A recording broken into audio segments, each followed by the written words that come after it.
Welcome friends, আজকে আমরা স্থির তড়িৎ বিজ্ঞানের গাউসের উপপাদ্য নিয়ে আলোচনা করব।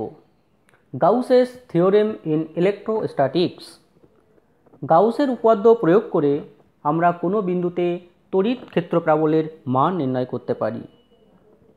যদি কোনো আহিত বস্তু অতি উচ্চমাত্রার প্রতিসম হয়, অর্থাৎ যদি কোথাও high degree of symmetric charge configuration থাকে, তাহলে আমরা তার জন্য কোনো বিন্দুতে গাউসের উপপাদ্য প্রয়োগ করে তড়িৎ ক্ষেত্র প্রাবল্যের মান নির্ণয় করতে পারি। তাহলে এখন আমি গাউসের উপপাদ্যের স্টেটমেন্টটি বলবো।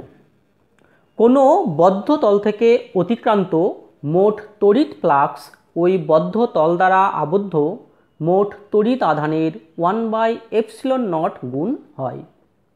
অন্যভাবে বলা যেতে পারে, কোনো বদ্ধ তলের উপর তড়িৎ ক্ষেত্র ভেক্টরের ক্ষেত্র সমাকলনের মান ওই বদ্ধ তল দ্বারা আবদ্ধ মোট তড়িৎ আধানের 1/ε0 গুণ। অর্থাৎ তড়িৎ flux phi E equal to Q enclose by ε0, বা আমরা যদি সমাকলনের সাহায্যে বলি তাহলে বলবো closed integral E dot DS equal to Q enclose by ε0, যেখানে কিউ এনক্লোজ হলো একটি বদ্ধ তলের মধ্যে অবস্থিত মোট তড়িৎ আধান এবং ε0 হলো শূন্য মাধ্যমের তড়িৎ ভেদ্যতা। আমরা দেখতে পাচ্ছি গাউসের উপপাদ্য প্রয়োগ করতে হলে তড়িৎ ফ্লাক্স ব্যাপারটা আমাদেরকে ভালো করে জানতে হবে। তড়িৎ ফ্লাক্স কি সেটা আমি পূর্ববর্তী ভিডিওতে ভালো করে আলোচনা করেছি, তবুও আমি এখানে আরেকবার আলোচনা করছি। কোনো তলের মধ্য দিয়ে লম্বভাবে যে সংখ্যক তড়িৎ বলরেখা অতিক্রম করবে তা হচ্ছে তড়িৎ ফ্লাক্স। এখানে আমি একটা সুষম তড়িৎ ক্ষেত্র দেখিয়েছি যার মান হলো ই।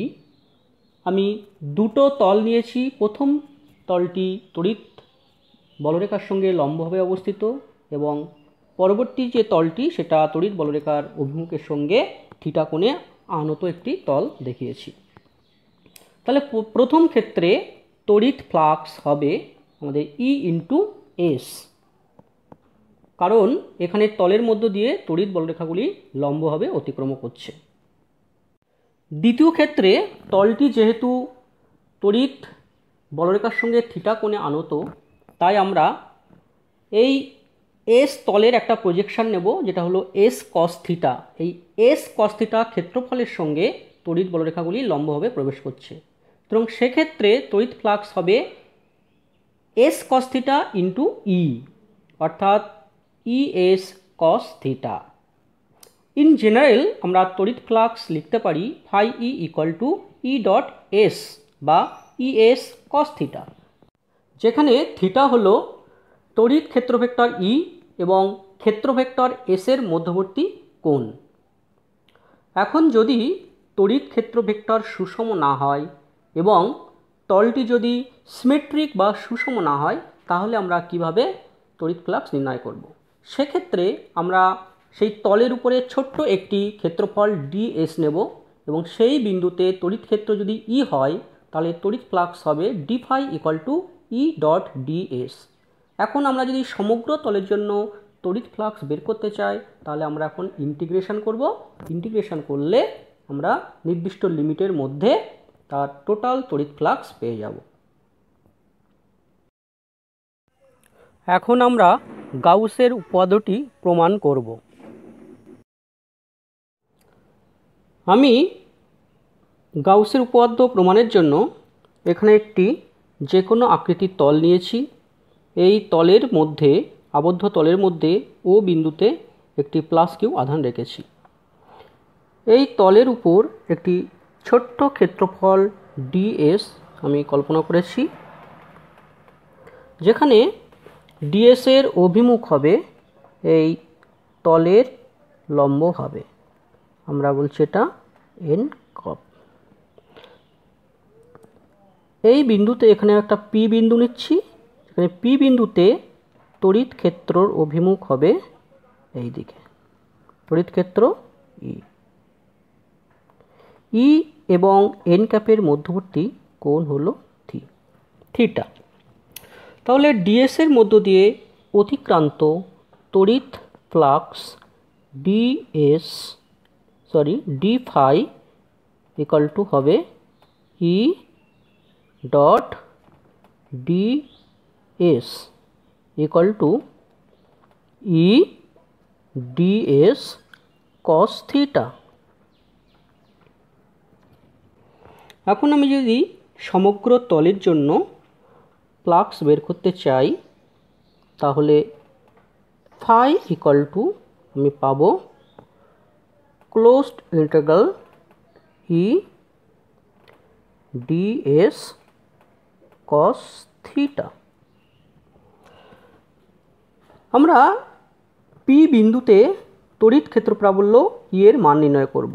ও থেকে পি বিন্দুর দূরত্ব যদি আর হয়, আমরা জানি বিন্দু আধানের জন্য তড়িৎ ক্ষেত্র প্রাবল্য E equal to 1/4 pi epsilon naught Q divided by R square.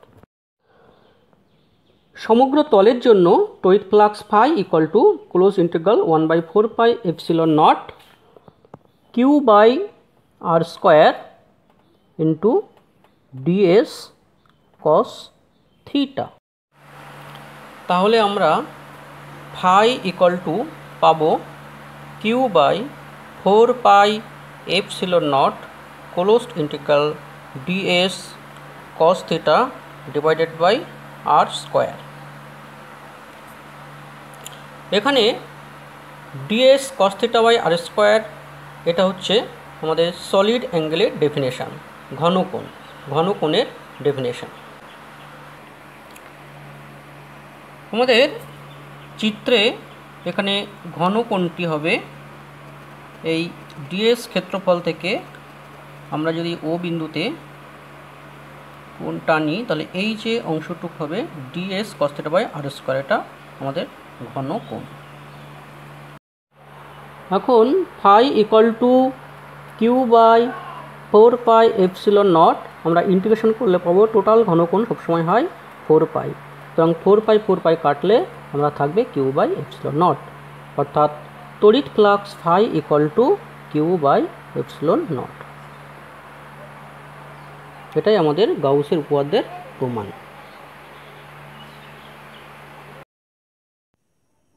এখন আমরা গাউসের উপপাদ্য প্রয়োগ করে কোনো আহিত বস্তুর কাছে বা দূরে কোনো বিন্দুতে তড়িৎ ক্ষেত্র প্রাবল্যের মান নির্ণয় করব। আমি আগেই বলেছি গাউসের উপপাদ্য প্রয়োগ করতে হলে আহিত বস্তুটি প্রতিসম হতে হবে। এমন প্রতিসম বস্তু হতে পারে অসীম দৈর্ঘ্যের ঋজু তার, কোনো গোলক বা অসীমভাবে বিস্তৃত তল। আমি এখন আহিত নিরেট অপরিবাহী গোলকের জন্য তড়িৎ ক্ষেত্র প্রাবল্যের মান গাউসের উপপাদ্যের সাহায্যে বের করব, এবং পরে আমি আলোচনা করব গোলকটি যদি ফাঁপা হয় সেক্ষেত্রে তার তড়িৎ প্রাবল্য কত হবে, আবার গোলকটি যদি পরিবাহী পদার্থ হয় সেক্ষেত্রে তার তড়িৎ প্রাবল্য কত হবে।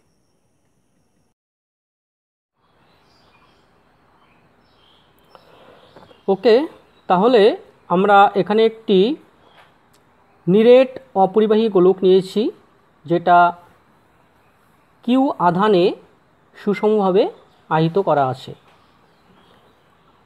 গোলকটির ব্যাসার্ধ ক্যাপিটাল আর।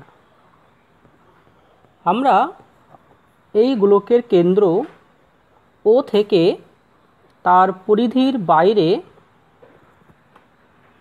স্মল আর দূরত্বে পি বিন্দুতে তড়িৎ ক্ষেত্র প্রাবল্য নির্ণয় করব। তার জন্য আমাদেরকে পি বিন্দু দিয়ে একটা গাউসীয় তল কল্পনা করতে হবে, যেখানে পি বিন্দুটি এই গাউসীয় তলের উপর অবস্থিত।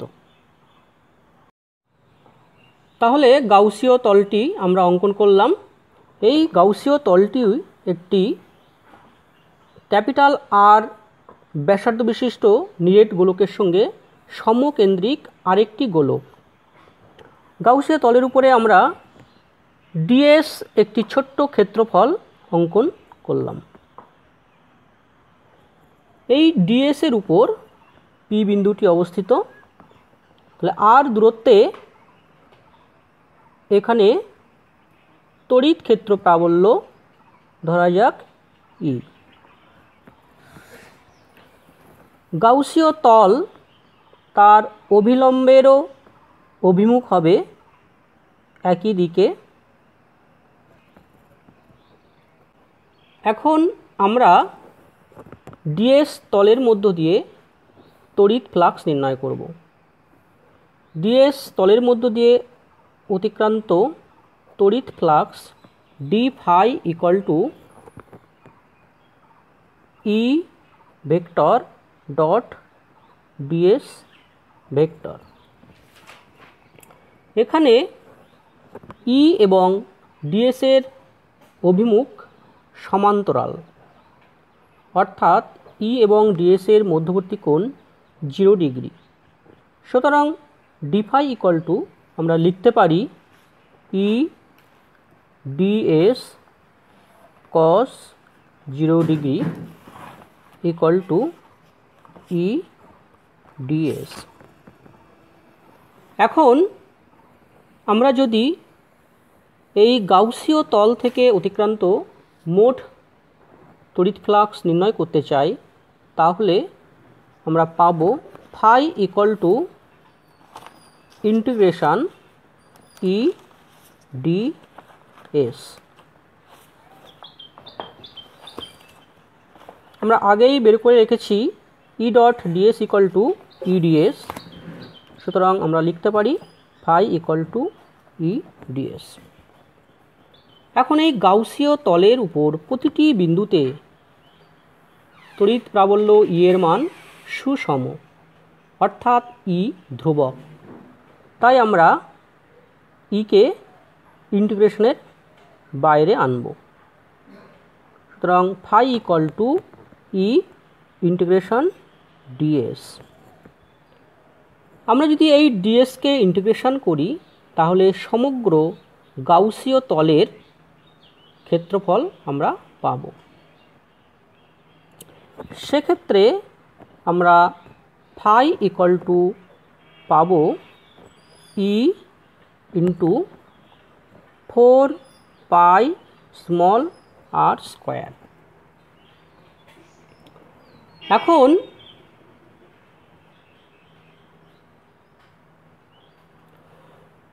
এখন গাউসের উপপাদ্য অনুসারে আমরা লিখতে পারি মোট তড়িৎ flux phi equal to Q by epsilon naught, যেখানে কিউ হলো এই পরিবাহী গোলকের মধ্যে অবস্থিত মোট তড়িৎ আধান। যেহেতু এই পরিবাহী গোলকটি গাউসীয় তলের মধ্যে অবস্থিত, তাই এখানে মোট আধানের মান হবে কিউ। তড়িৎ ফ্লাক্স ফাই ইকুয়াল টু আমরা এর আগেই বের করে রেখেছি E into 4 pi R square equal to Q by epsilon naught. সুতরাং আমরা পাব E equal to Q by 4 pi epsilon naught small R square. আমরা দেখতে পাচ্ছি এটা একটি বিন্দু আধানের থেকে স্মল আর দূরত্বে ক্ষেত্র প্রাবল্যের রাশিমালার সঙ্গে সমান। তাহলে আমরা এখানে ভাবতে পারি একটি সুষমভাবে আহিত অপরিবাহী গোলকের তার সমস্ত আধান যেন তার কেন্দ্রে কেন্দ্রীভূত আছে।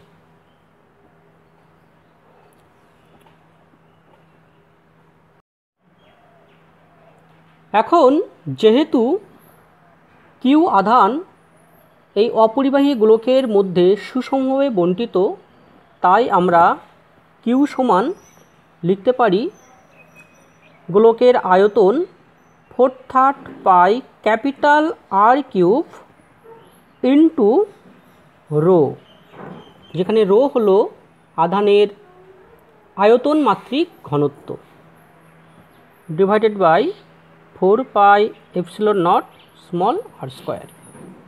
আমরা এটা সিম্পলিফাই করে পাবো E equal to rho capital R cube 3 pi epsilon naught R square. এটি হলো অপরিবাহী গোলকের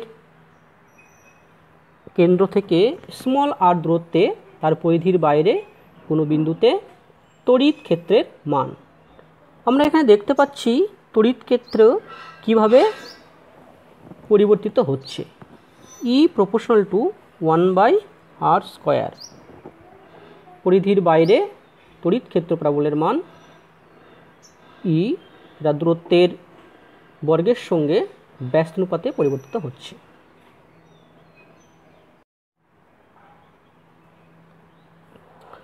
এখন যে বিন্দুতে তড়িৎ ক্ষেত্র প্রাবল্য নির্ণয় করতে হয় সেই বিন্দুটি যদি গোলকের অভ্যন্তরে হয় অর্থাৎ পরিধির ভিতরে হয়, তাহলে তড়িৎ ক্ষেত্র প্রাবল্য কিভাবে বের করতে হবে সেটা আমি এখন দেখাবো। এখানে পি বিন্দুটি পরিধির ভিতরে অবস্থিত, কেন্দ্র থেকে স্মল আর দূরত্বে। ক্যাপিটাল আর হলো অপরিবাহী গোলকের ব্যাসার্ধ। ঠিক আগের মতোই পি বিন্দু দিয়ে আমাদের একটি সমকেন্দ্রিক গাউসীয় তল কল্পনা করতে হবে।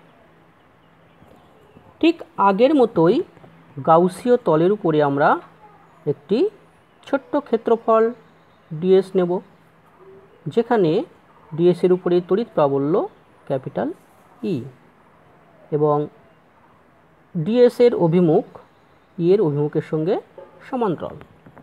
তাহলে পূর্বের মতোই আমরা মোট তড়িৎ ফ্লাক্স সমগ্র গাউসীয় তলের মধ্য দিয়ে যেটা পাবো phi equal to E into 4 pi R square.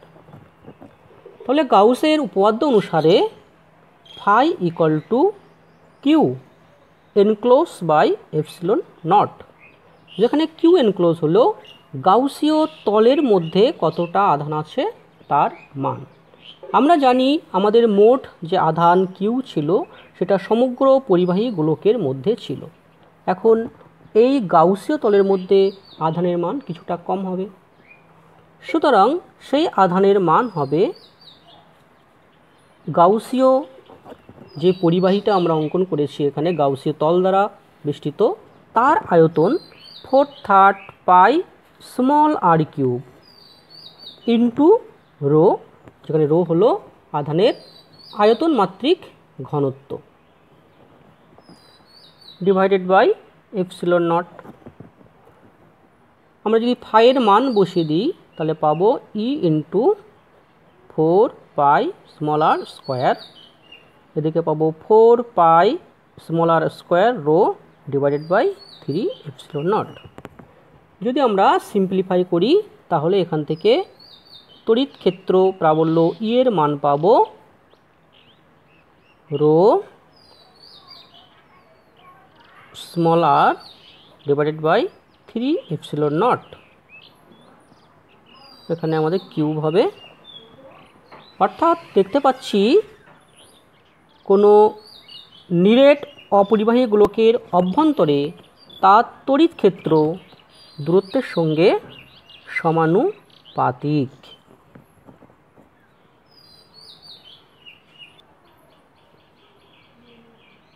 এখানে আমি আরেকটি কেস আলোচনা করে দিই। যদি পি বিন্দুটি আমাদের গোলকের পৃষ্ঠে অবস্থিত হয়, অর্থাৎ পি বিন্দুটি এই গোলকের পৃষ্ঠে যদি হয়, তাহলে আমরা দেখতে পাচ্ছি যে স্মল আর এবং ক্যাপিটাল আর এর মান সমান। তাহলে এই যে এক্সপ্রেশন, এখানে আমরা যদি স্মল আর এর জায়গায় ক্যাপিটাল আর বসিয়ে দিই তাহলে গোলকের পৃষ্ঠে আমরা তড়িৎ ক্ষেত্রের মান পেয়ে যাব। সেক্ষেত্রে আমরা দেখতে পাবো E equal to rho capital R by 3 epsilon naught, অর্থাৎ গোলকের পৃষ্ঠে তড়িৎ ক্ষেত্রের মান সর্বদা ধ্রুবক।